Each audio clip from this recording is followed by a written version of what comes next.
캠프에서 제가 주제로 다뤘던 그 내용, 예수님께서 이 땅에 오심은 하나님과 화목하게 하고 이 땅의 죄인들의 죄를 사해줌으로 예수님과 죄인이 화목한 거예요. 그러니까 예수님이 중간에 있으셔서 하나님과의 화목을 가지시고 또 죄인들의 죄를 사해 주심으로 예수님과 우리의 죄인들, 이 세상과 그의 백성과의 화목이 이루어진 거예요. 그러니까 예수님이 안 계셨다면 하나님과 죄 지은 백성과는 만날 수가 없어요.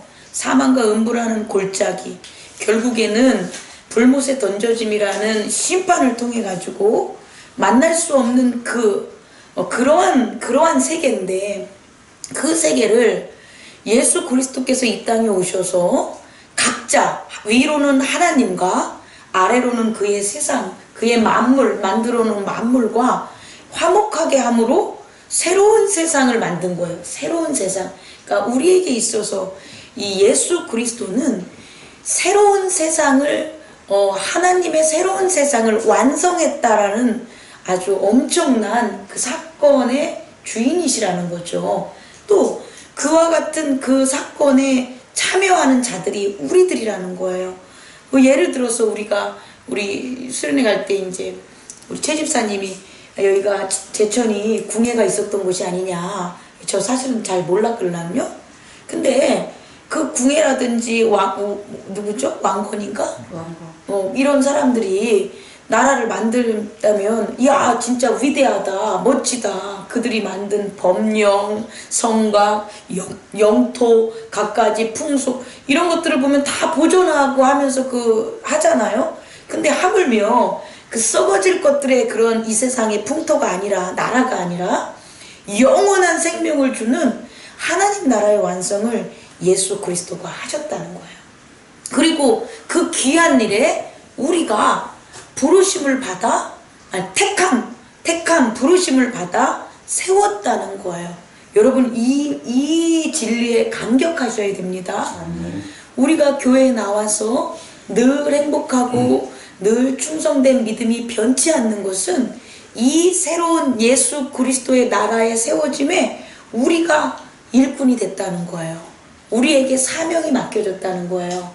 그냥 죄를 사해줬어요. 그래서 나는 살 거예요. 이것만으로는 안 된다는 거예요. 예수 그리스도가 그런 것만으로 이루어지는 그의 나라였다면 이 땅에 오셔서 누누이 얘기하지만 십자가 부활을 안 해도 그가 선택한 몇몇 사람들 데리고 가서 하나님 나라에서 그냥 살면 돼요. 거룩한 사람 몇몇 데리고, 그리고 모든 사람들의 인류 그리고 악한 것들을 구원의 장을 마련하지 않고 멸하시면 끝나버리는 거예요. 근데 그게 아니시다. 하나님께서 태초에 창조하신 모든 만물의 그 모든 온전성을 다시금 그분의 능력과 그분의 믿음과 사랑으로 모한다. 회복하시는 새 나라다.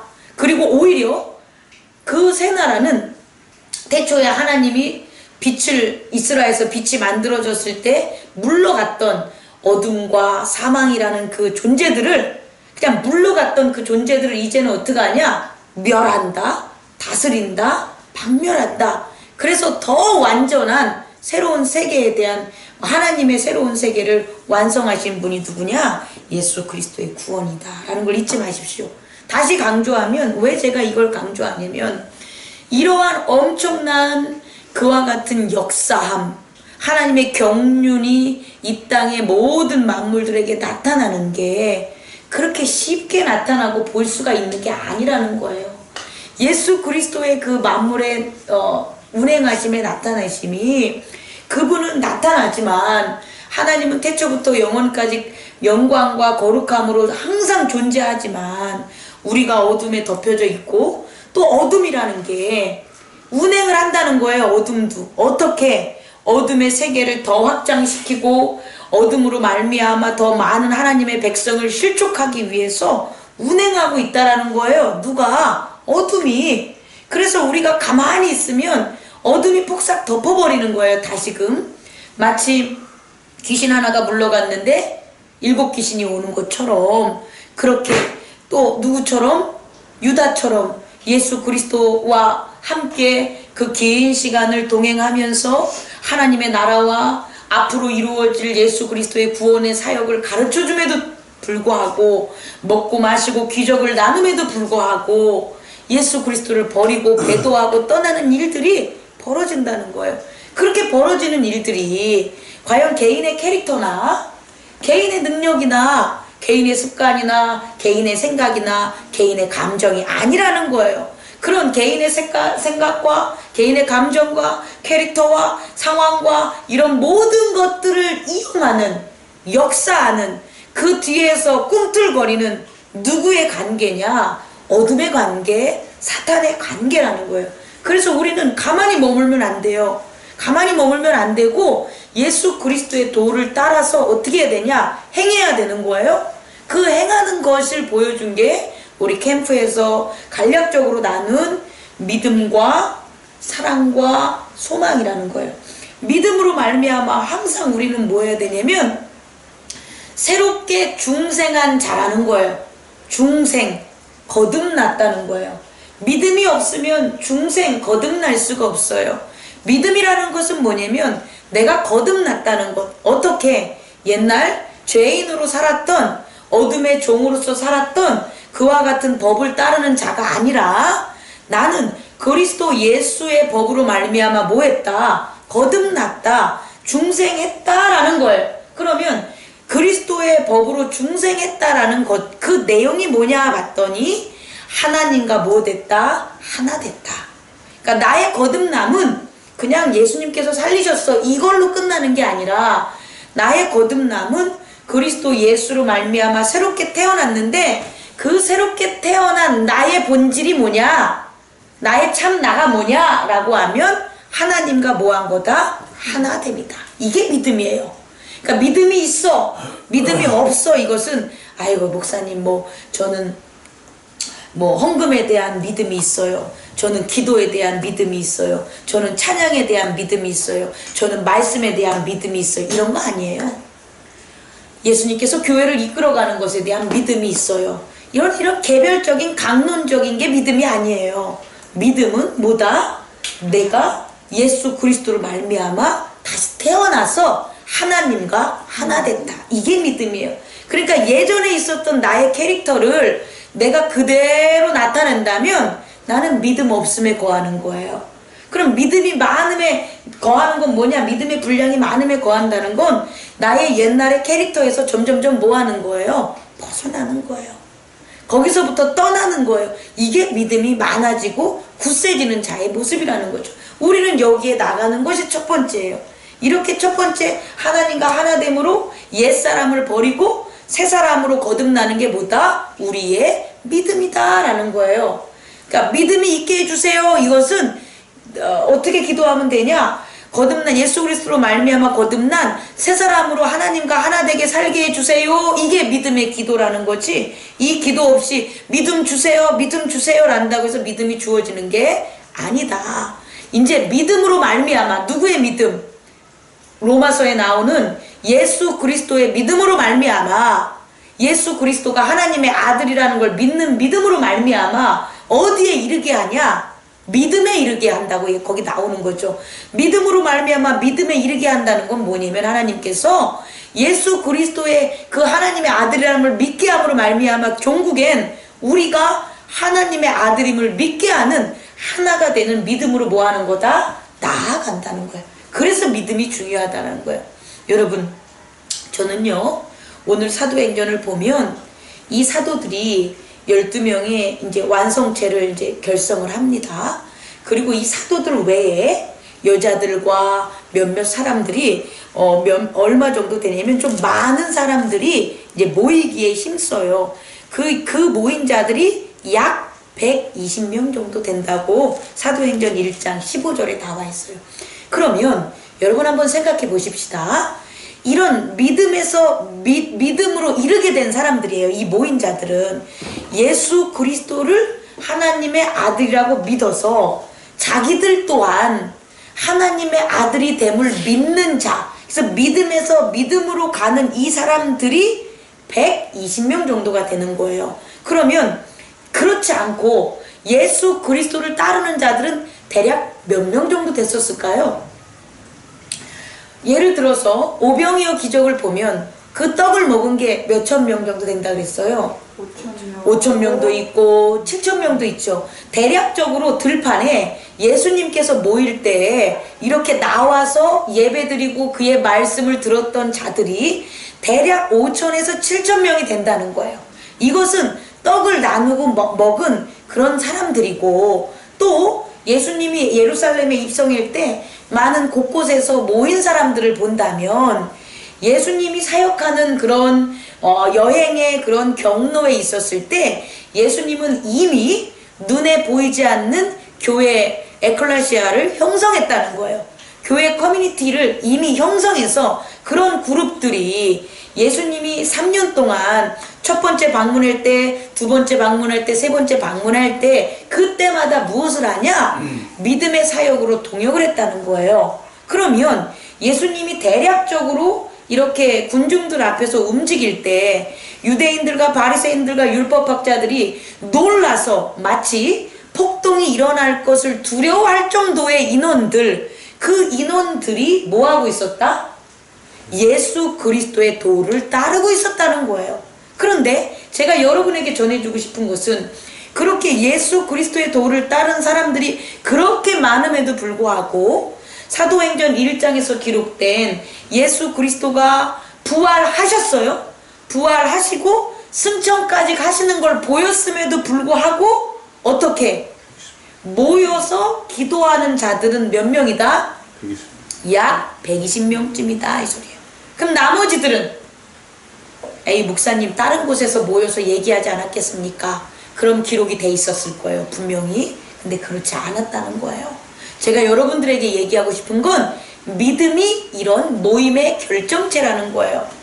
믿음의 결정체는 예수를 하나님의 아들이라는 걸 믿는 거기만 있으면 안 돼요. 그것으로 시작해서 어디에 이르냐? 내가 중생함으로 하나님의 하나가 되는 아들이야까지 이르러야지만 비로소 어떤 행동에 믿음의 열매를 맺냐? 이렇게 모이는 거예요. 어떻게 모이냐? 밤낮 모이는 거예요. 밤낮 약 120명이 그때 120명이 어떻게 되냐면 14절에 여자들과 예수의 어머니 마리아와 예수의 아우들과 더불어 마음을 같이하여 오로지 기도에 힘쓰니라. 120명들이 어떻게 되는 거냐면 오로지 기도에 힘쓰는 일을 그 언제 예수 그리스도의 부활에 확인이 된 그 이후부터 이들에게 있었다는 거예요. 자, 정리합니다. 그러면 믿음에 대한 정리입니다.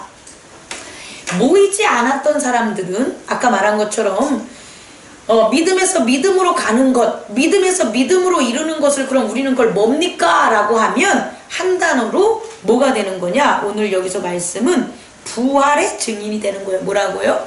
부활의 증인. 내가 부활의 예수 그리스도의 사역과 십자가와 부활의 증인이 되고자 하는 자들만 약 120명들이 믿음 생활로 말미암아 모였다는 거예요. 그러면 이렇게 믿음 생활로 모이지 않는 사람은 내가 오고 싶어도 못 온다는 거예요. 내가 그렇게 기도를 하고 싶어도 기도하고 싶은 것은 원하나 마음으로 원하나 내가 가지고 있었던 소욕과 욕심과 육체적인 정욕으로 말미암아 마음은 기도해서 모이고 싶지만 몸뚱이는 그렇지 않다는 거예요. 여기까지 이해 가시죠? 그럼 이 사람들은 왜 마음은 그렇게 하고 싶은 마음이 있는데 몸뚱이는 여전히 변화되지 않고 중생으로 거듭나지 않는 사람들, 옛사람에 머무냐라는 거예요. 왜 그러냐? 증인되지 않았기 때문이에요. 증인이라는 건 되게 중요한 거예요. 증인은 어떻게 말씀을 드릴까요? 핸드폰을 쓴 사람은 핸드폰의 증인이죠. 그래서 기종은 틀려도 자기가 쓴 자기의 데이터 양만큼은 핸드폰에 있어서 전달을 합니까? 안 합니까? 하죠. 이게 증인이에요. 그런데 핸드폰에 대해서 지식은 많이 가지고 있어. 그리고 들은 것도 많아. 근데 핸드폰을 한 번도 써본 적이 없는 거야. 이 사람은 핸드폰의 증인이 될 수가 없어요. 바로 이 차이라는 거예요. 예수 그리스도를 알아도 증인된 사람은 내가 뭐가 되는 거냐? 증인, 담보가 되는 거예요. 내가 나를 걸고 내가 예수 그리스도가 정말 참이야, 그의 십자가와 부활이 참이야 라는 것을 전할 수 있는 게 바로 뭐다고요? 증인이에요. 그 증인됨이 믿음의 모습으로 나타난 자들만 여기에 나온다는 거예요. 근데 우리는 이것을 기억해야 될 게 뭐냐면, 그러면 목사님 교회 공동체는 다 그런 사람들 아닙니까? 아니라는 거예요. 아까도 얘기했듯이 예수 그리스도가 하나님의 아들이라는 걸 아는 사람은 많았다는 거예요. 그런데 자기가 중생함으로 하나님의 아들됨을 위해서 걸어가는 증인됨을 갖는 사람들은 어떻게 된다? 많은 부분 떨어져 나갔다는 거예요. 교회도 마찬가지라는 거죠. 교회 공동체는 예수 그리스도가 하나님의 아들됨을 믿는 사람들이 모여요.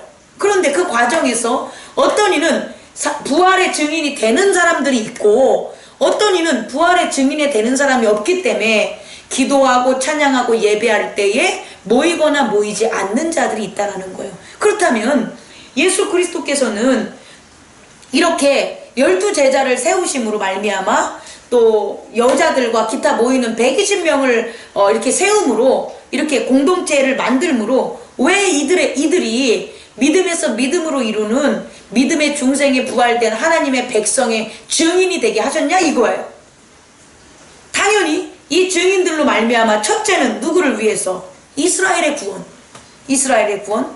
여기서의 이스라엘의 구원은 보통 일부 우리 학자들은 이스라엘의 민족적 구원, 역사적 그런 구원, 그것에 해당하는 그런 이스라엘 민족으로 보지만, 저는 거기에 플러스 알파 좀 더 나아가서 그런 이스라엘의 민족으로 보는 것보다 더 구체적으로 또 구별되게 간다면 예수 그리스도의 기적을 본 자들로 저는 한정하고 싶다는 거예요. 예수 그리스도가 하나님의 예언의 그런 그리스도임을 들은 자들, 인정은 안 했어도 들은 자들, 그렇게 들은 자들이 누굽니까? 오늘 성경을 보면 누굴까요? 유대인들 중에서도 다윗의 자손이 됩니다. 왜냐하면 다윗 전에는 그리스도와 만났다는 얘기들이 안 나와 있어요. 그죠? 왜 다윗이냐를 우린 주목해 봐야 되면, 다윗은 구약에 기록된 성경에는 시편에서 그리스도를 찬양해서 신약에서 나온 예수님처럼 그런 말씀, 그런 모습으로 기록은 되지 않지만, 오늘 사도행전 우리가 읽었던 것처럼, 2장을 읽었던 것처럼 2장 25절부터 29절이라든지 36절에 이른 것까지 보면 다윗이 이미 그리스도에 대한 정보, 그리스도에 대한 믿음, 그리스도 안에서 하나님의 아들됨으로서의 거듭남의 신앙을 가지고 있다는 걸 바울이 증명하고 있다는 거예요. 이해하시죠? 그러면 제가 여러분에게 얘기하고 싶은 건, 하나님의 구원의 역사에서 첫 번째 12제자와 그의 120명을 세우셔서 그들이 하게 된 미션, 사명은 뭐냐 봤더니 이스라엘인들을 구원하는 거예요. 그럼 그 이스라엘인들이라 하는 건 뭐냐면 그리스도에 대한 구원에 대한 예언, 메시지를 들은 사람들, 다윗의 그리스도를 전함에 있어서 모든 것을 믿었던 사람들. 그렇지만 그것의 전함은 들었지만, 믿은 생략, 그것의 전함은 들었지만 믿지는 않았어도 돼요. 들은 사람이 되는 거니까. 그런 사람들, 그런 이스라엘인들. 또 하나는 예수님께서 오셨을 때 예수님을 따라가지는 않았어도 예수님의 구원의 메시지를 들었던 이스라엘 사람들. 이렇게 예수 그리스도를 다윗 시대부터 예수님께서 오신 그 시대까지 들었던 사람들, 그 들었던 사람들이 이스라엘인이라고 저는 한정을 짓는 거죠. 믿음의 이스라엘인들. 그리고 그들을 뭐 하는 거다? 첫 번째, 구원한다는 거예요. 왜냐면 그걸 믿는 사람들이 그리스도 안에서 깨닫고 산 사람들이니까. 그리고 두 번째는 뭐냐? 이것을 믿지 않았던 사람들. 다시 말해, 다윗의 그리스도론과 이 땅에 예수 그리스도가 오신 다음에 그리스도를 보지 못했던 모든 외인들, 그들을 이방인으로 보는 거죠. 그 외인들을 두 번째로 뭐 하기 위해서? 구원하기 위해서. 다시 말하면 모두를 다 구원하기 위해서 12제자와 120명을 세우셨다는 거예요. 그리고 이 12제자와 120명을 세움으로 이들은 무엇을 해야 되냐? 오직 뭐 했냐? 더불어 한 마음으로 오로지 기도를 하라 그래요. 그러면 여러분 한번 제가 질문할게요. 이들은 무슨 기도를 했을까요? 이들이 기도한 내용이 분명히 있을 겁니다. 기도한 내용이 동일하기 때문에 이들은 한 마음으로 기도를 했다고 14절에 기록이 되어 있는 거예요. 어떤 기도를 할까요? 어떤 기도를 했을까요? 예수님은 하나님이시고 그리스도이시고 지금 전하는 그거에 대한 세부 내용이에요. 다시 더 엄밀히 말하면 예수님께서 이 땅에서 그의 제자들과 언약하신 거예요. 이 땅에서 구체적인 언약이에요. 누구에게만 언약했냐? 그의 제자들에게만 언약한 거예요. 한번 생각해 보세요.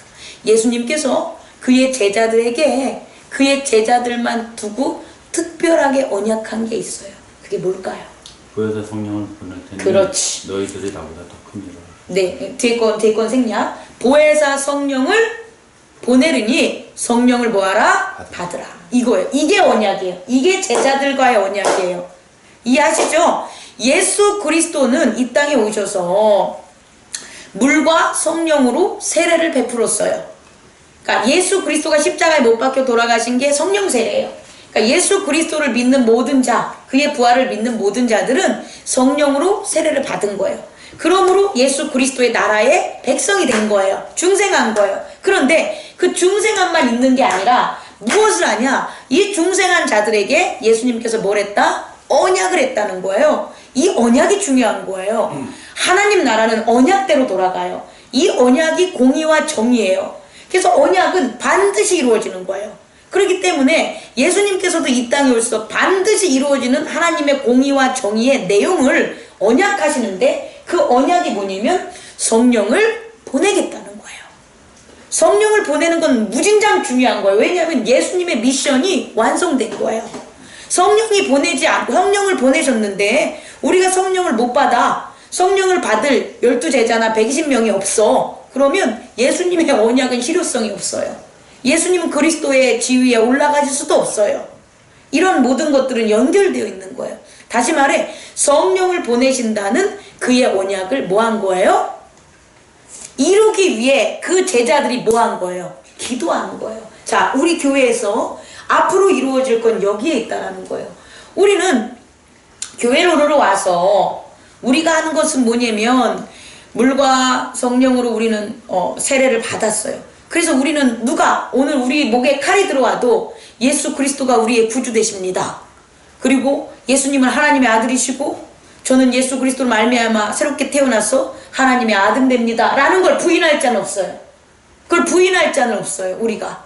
그런데 중요한 것은 그것을 가지고 있어도 죄를 갖다가 죄인들 우리를 공격하고 교회를 공격하고 각각의 에고들의 틈에서 역사하는 사탄과 어둠들을 우리들은 싸워서 이길 수 있는 방법이 없다는 거예요. 우리들만은 지킬 수 있어도 우리들 외에 교회 공동체와 우리의 가족들과 그런 사람들을 우리는 이 땅을 구원시킬 수 있는 아무런 힘이 없다는 거예요. 그들을 구원하기 위해서는 반드시 무엇이 필요하냐? 성령을 받아야 되는 거예요. 우리가 성령 안에 있어야 되는 거예요. 그럼 그 성령께서 그 일을 하시는 거예요. 그래서 이것의 약속을 누가 120명이 뭐 한 거예요? 그 시간은 언젠지 몰라도 오순절이 되기 그날까지 뭐 한 거예요? 한 마음으로 모여서 기도했다. 우리 교회가 그렇게 되기를 원합니다. 아멘. 우리 교회가 모든 자들 적어도 우리 여기 모이는 제자 훈련하는 사람들은 여러 가지 훈련에 대한 말씀의 깨달음과 기타 등등 많은 게 있지만 가장 중요한 것은 뭐냐? 한 마음으로 모여서 기도하셔야 돼요. 그 한 마음은 뭐냐? 온 성도가 행복나는 교회에 성령이 역사하시고 성령으로 하나 되라는 거예요. 그것밖에 없어요. 성령이 운행하는 교회, 성령이 능력 보이시는 교회, 성령이 기뻐하는 교회, 성령에 의해서 날마다 번성하는 교회, 그런 교회가 바로 되게 해달라는 게 우리의 기도가 돼야 되는 거예요. 제자들의 기도가 돼야 되는 거예요. 그 기도를 하시기 바랍니다. 아멘. 아멘. 그런 기도가 이제 이루어진 거예요.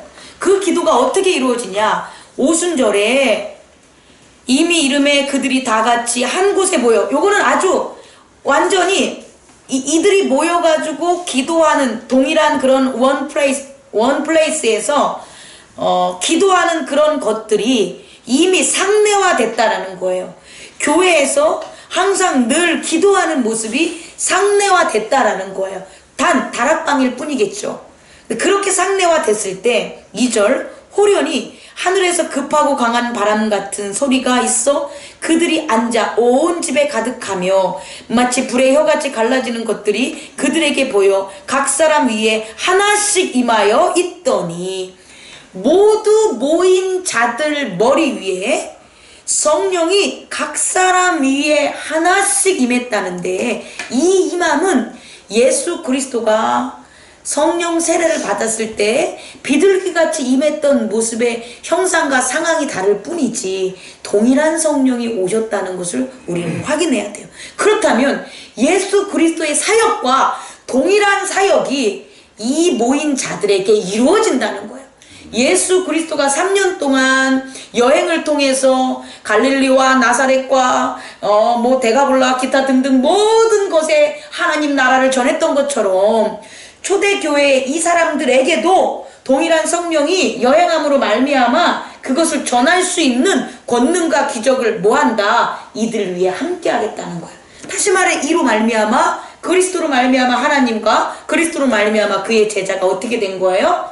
하나가 된 거예요. 뭐 안에서? 성령 안에서, 성령의 능력 안에서 하나가 된 거예요. 그런데 이 시간, 이렇게 오순절에 다락방에 임한 그 시간에 그때는 누가 정할까요? 하나님이 정하는 거예요. 이들이 정한 게 아니에요. 이들은 온전히 뭐 하는 거예요? 한 마음으로 성령을 기대하는 기도를 하는 게 이들이 할 것이지 이들이 때를 정해서 오순절 이날 임하여 주시옵소서 내일 모레 무슨 날 임하여 주시옵소서 이런 게 아니라는 거예요. 우리도 마찬가지라는 거죠. 우리도 성령에 임하여 성령이 역사하시는 것을 우리의 때로 하는 게 아니라 우리는 온전히 하나님이 그 때를 이루어짐을 믿으면서 기도하는 거예요. 그러면 그런 것에 있어서 예를 들어서 지난 캠프 같은 우리 여름 수련회 우리는 준비할 때 부족하고 인간의 캐릭터이기 때문에 여러 가지 아쉬운 점들이 있지만 그 때를 하나님이 정하셨기 때문에 너희 교회가 세워질 때 이때에 하나가 돼서 너희들에게 있는 각 사람의 마음에 있는 불편한 것들과 서로에 대한 사랑과 하나됨을 니들이 한번 깨달아 봐라. 너희들을 힐링하고 맛배게 해준 게 그날이 된 거예요.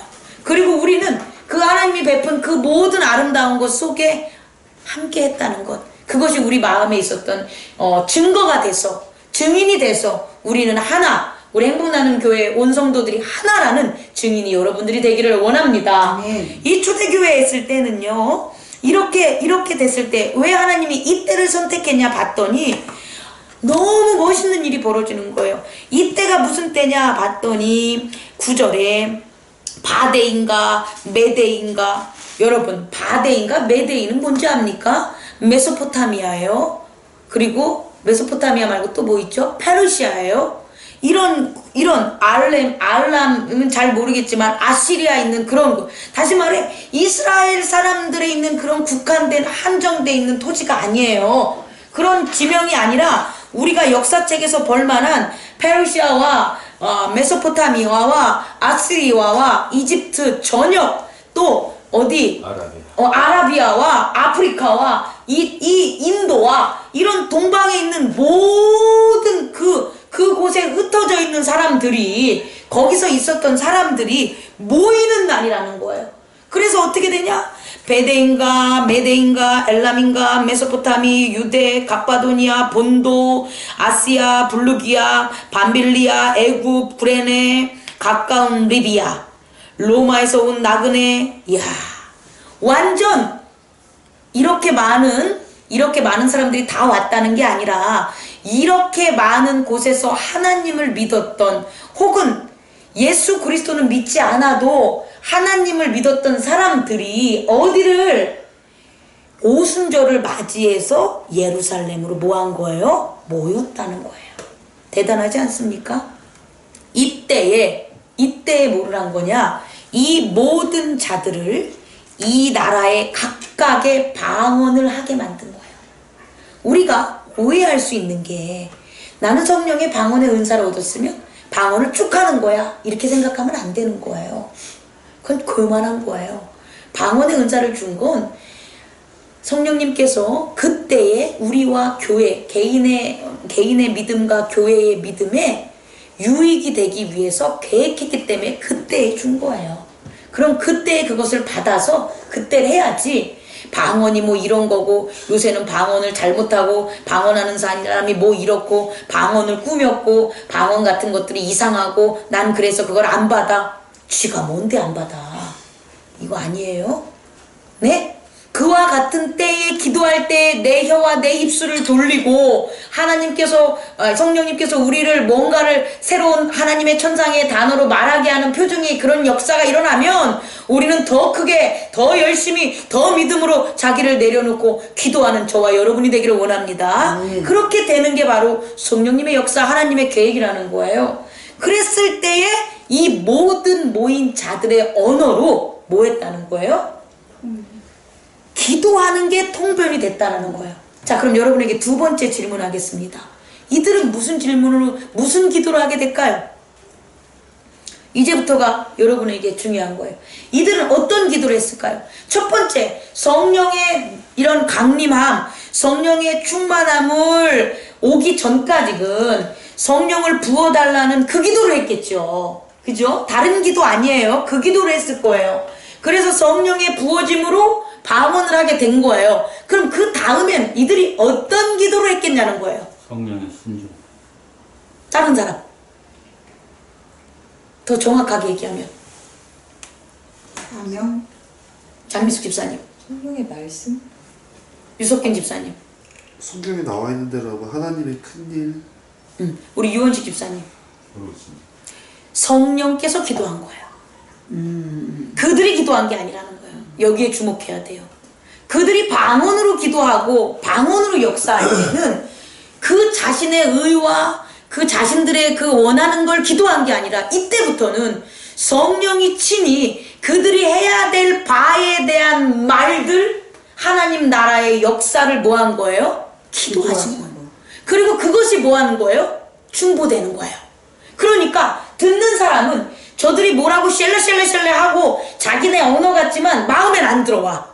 마음에 안 들어오는 거예요. 왜? 그들은 예수 그리스도에 대한 함께 참여하는 자기 에고의 기도가 없으니까 그들이 예수 그리스도의 그런 말, 예수님께서 뭐 하셨어요? 이런 말이 그들에게 들려도, 그들의 언어로 들려도 그들은 그것에 대한 내용을 몰라. 이해하시겠습니까? 그런데 성령의 기도하심으로 이 기도가 들리니까 이미 그들의 에고, 그들의 마음 속에는 누구의 기도 소리가 가득 차게 되는 거예요? 성령의 기도 소리가 가득 차게 된 거예요. 자, 여기에 놀라운 능력이 있다는 거예요. 우리가 교회에 나와서 예배를 드리고 기도를 해요. 근데 그 기도를 내 말에 내가 누구를 기도해줬어, 내가 뭐 해줬어, 내 기도대로 됐네, 이런 얘기는 삼가해 주시기 바랍니다. 왜냐면 내가 기도한 대로 안 이루어져요. 성령이 기도한 대로 이루어지는 거예요. 그리고 만약 내가 기도한 걸 내가 느낀다면 그건 성령의 기도와 일체점을 찾았기 때문이에요. 그러니까 내가 기도했었는데 말은 가능하면 안 하는 게 성령의 역사하심을 온전히 믿는 우리들의 태도가 되는 거예요. 그리고 성령이 기도하게 하는 걸 온전히 믿으면 우리가 기도한 그 사람, 그 환경, 그 처지, 그 모든 것들은 다 누가 주관하신다? 성령의 손아귀에 있는 거예요. 성령의 능력 아래 있는 거예요. 성령의 계획 아래 있는 거예요. 그럼 성령은 뭘 계획하겠어요? 예수 그리스도의 죄와 예수 그리스도로 말미암아 전한 죄에 대해서, 예수 그리스도의 의에 대해서, 예수 그리스도의 심판에 대해서를 그 사람에게, 그 사람의 각자의 처한 환경과 믿음과 상황에 맞게끔 뭐 한 거예요? 마음에 떨어뜨려 주는 거죠. 그의 심령에 떨어뜨려 주는 거예요. 그래서 그가 모르게 그가 변화되는 일들이 이루어진다는 거예요. 이게 바로 교회의 역할이에요. 교회는 우리가 일하는 게 아니에요. 성령이 일하게 하는 게 교회의 역할이에요. 그 역할을 이제 얘기하고 첫 번째 변화된 제가 나온 거예요. 그게 누구냐? 베드로의 설교예요. 베드로의 설교가 이전 설교와 전혀 다르게 그 많은 군중들이 이 기도 소리를 듣고 온 거예요. 모인 거예요. 그들 120명 외에 많은 사람들이 모인 거예요. 오늘 성경으로 하면 몇 명? 3,000명 정도가 그 이상이 온 거예요. 왔다가 뭐 한 사람이 내가 이제부터 예수 그리스도의 나라의 사람으로 살겠습니다 라고 세례를 받은 자들이 3,000명이 더한 거예요. 이 뭐와 뭐로? 성령의 기도와 베드로의 연설로 말미암아. 베드로의 연설도 그의 입으로 하는 게 아니라 누구의? 성령의 연설로 하셨겠죠. 성령이 입술을 인도해 주면 했겠죠. 그랬을 때 나타나는 첫 번째 성령의 역사와 표적이 바로 오늘 여기에 나와 있는 사도행전 2장에 있다라는 거예요. 우리 사도행전 2장 31절 32절 읽어봅시다. 시작. 미리 본 고로 그리스도의 부활을 말하되 그가 음부에 버림이 되지 않고 그의 육신이 썩음을 당하지 아니하시라 하더니 이 예수를 하나님이 살리신지라 우리가 다 이 일의 증인이로다. 31절은 다윗이 미리 본 거로 다윗의 그리스도의 믿음이고요. 이 예언을 완성한 게 32절에 예수를 하나님이 살리신 것, 그리고 그 모든 것이 이제 뭐 한 거예요? 증인으로 이루어졌다는 거예요. 이렇게 중요한 것은 뭐냐면 우리 성령으로 말미암아 하나 된 그와 같은 교회 공동체 12제자와 하나가 된 그런 에클레시아는 이와 같은 증인으로서 세워진 각자가 거기에 주인이 되는 거라는 거예요. 증인되지 않는 자들은 공동체의 일원이 될 수가 없어요. 그래서 증인이 되도록 늘 기다려주고 증인된 삶을 살아가는 게 누가 돼야 되냐? 우리가 돼야 되는 거예요. 여러분, 우리가 그런 사람들이 되기를 원합니다. 아멘. 그리고 이제 그렇게 되면 교회는 어떤 일을 하냐? 38절 읽어보세요. 시작. 베드로가 이르되 너희가 회개하여 각각 예수 그리스도의 이름으로 세례를 받고 죄사함을 받으라. 그리하면 성령의 선물을 받으리니. 세 개가 있는 거예요. 교회 공동체의 역할은 첫 번째보다 회개시키는 거예요. 회개시켜야 되는 거예요. 예수 그리스도를 모르는 자들을 예수 그리스도를 알게 하는 회개를 시키는 게 첫 번째. 요런 것들이 우선 좀 이따 얘기해 줄게요. 이 회개를 시키는 것. 회개만 시킨다고 되는 건 아니에요. 첫 번째 일이 뭐라고요? 회개를 시키는 거예요. 두 번째는 뭐냐? 세례를 주는 거예요. 요까지기 뭐가 되냐면 죄사함을 받는 거예요. 회개만 시키는 건 자기가 회개를 하는 거고, 죄사함을 받는 것은 예수 그리스도의 이름으로 세례를 받아서 예수 그리스도와 하나가 되겠습니다가 돼야지 뭐가 되는 거예요? 죄사함을 받는 거예요. 이 두 가지, 이게 전도예요. 제가 얘기하고 싶은 건 이게 전도. 첫 번째는 회개시키고 거기에만 머무는 것이 아니고 세례를 그리스도 예수의 이름으로 베풀면서 교회 공동체의 일원이 되게 하는 것까지기 죄를 사해주는 완성이다 이 소리야. 이게 교회 공동체가 하는데, 더 나아가 이렇게 된 자가 소망을 가져야 돼요. 요까지 자 봅시다. 우리가 2017년 여름 캠프에 갔었던 그 내용의 요체로 한다면 회개시키는 게 믿음의 단계예요. 회개시키는 게 뭐라고요? 믿음의 단계. 그 다음에 세례를 받아서 죄를 사하게 돼서 우리의 일원이 되는 관계가 사랑이에요. 사랑. 그럼 사랑은 뭐가 있다고 했죠? 우리가 은총과 긍휼이, 그러니까 교회 안에서 은총과 긍휼을 계속해서 베풀어 주는 게 바로 뭐하냐? 주 예수 그리스도의 이름으로 세례를 받게 하는 거예요. 단순히 세례식만 하고 끝나는 게 아니라 그의 마음에 하나님의 은총과 긍휼함으로 말미암아 모든 죄에서 사함을 받았다는 그 사랑을 완전히 느끼는 게 뭐가 되냐? 그게 바로 우리가 하는 두 번째 단계. 그 다음에 세 번째는 뭐냐면 소망의 단계예요. 뭐라고요? 소망은 그렇게 된 사람들이 앞으로의 삶을 계속 살아가야 되는 거잖아요. 그 앞으로의 삶을 살아갈 때 어떻게 해야 되냐? 소망을 실천해야 되는데, 그 소망이 뭐냐 그랬더니 제가 복종과 복종과 뭐라 그랬어요? 권세라 그랬어요. 복종과 권세. 그러니까 말씀에 있어서는 무조건 뭐 해야 되는 거냐? 복종해야 되는 거예요. 그게 사도행전에 쭉 나와요. 말씀에 복종하는 이게 세워졌기 때문에 성령 안에서 이루어지는 믿음, 사람, 소망이라는 게 성령 안에서 세워졌기 때문에 야, 내가 땅을 팔아가지고 그 모든 것들을 하나님에게 안 바쳤는데 내가 조금만 더 바치면 어때? 나머지 조금 숨겨놨다고 죽은 거잖아요. 지금의 세계로 생각하면 이해가 안 되죠. 우리의 입장에 생각을 하면. 근데 그건 아니에요. 성령으로 하나 된 성령의 온전한 그 세계가 되면 작은 악도 그 교회 안에서 용납이 안 되는 거예요. 그래서 작은 악을 저질러도 그 일어나는 응징은 어떻게 되는 거예요? 하나님과 하나가 있었을 때 벌어진 일이 그대로 벌어지는 거예요. 마치 언제 출애굽을 해서 모세 시대 때 하나님이 불기둥과 물기둥으로 이스라엘 백성을 이끌어가는 그 40년 시대 그때에 하나님의 역사가 동일하게 어느 때 초대교회에 이루어지는 거예요. 어떤 모습으로? 성령의 강림함의 모습으로. 여러분 이해할 수 있습니까? 그래서 더욱더 우리는 더욱더 증인된 아름다운 복종을 해야 된다는 거예요. 그래야만 믿음이 덜하고 사랑으로 거듭남이 덜한 자들이 그 죄를 짓지 않는 그런 구원의 길을 우리가 서게 되는 거예요. 우리부터 그렇게 돼야 되는 거예요.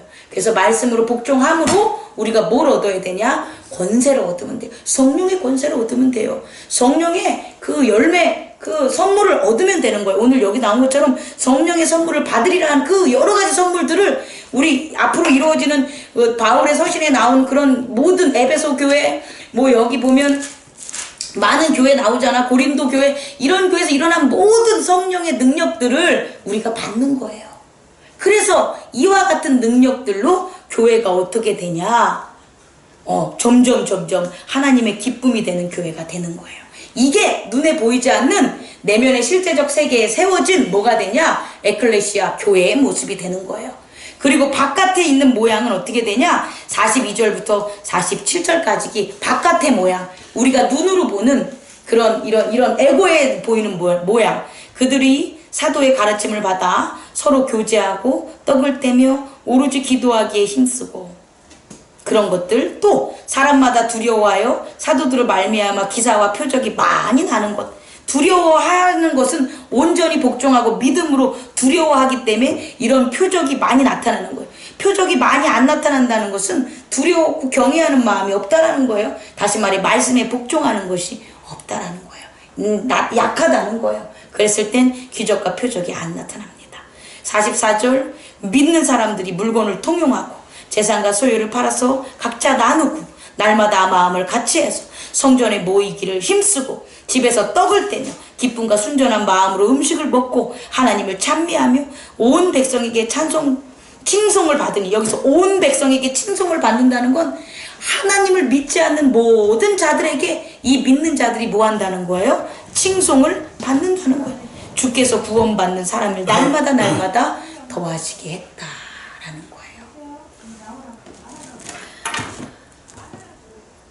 거예요. 사랑하는 여러분, 우리가 이런 사람, 이런 교회로 우리를 세우심을 믿기 바랍니다.